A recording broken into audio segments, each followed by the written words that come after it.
I'm sure you've heard the news. The stock market can be a wild ride.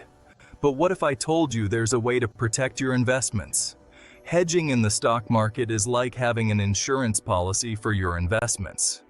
Imagine you own shares of a company, but you're worried about a potential drop in its value. To protect yourself, you might buy options or invest in a different asset that tends to move in the opposite direction. This way, if your original investment loses value, the gains from your hedge can help offset those losses. It's all about managing risk and reducing uncertainty. Think of it as a financial safety net that allows you to invest with more confidence.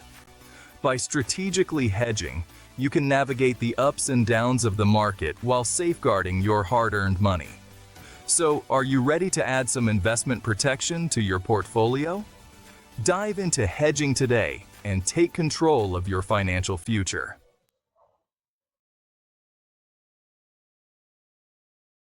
Thank you for watching the entire video. Your active participation would enable and inspire us to create more interesting videos in the future. We at the King's Exploits channel would love to get your honest feedback. Please remember to like, comment, and subscribe to this channel. Further, pressing the bell icon will give you an instant notification whenever a new video is posted. Have a great day!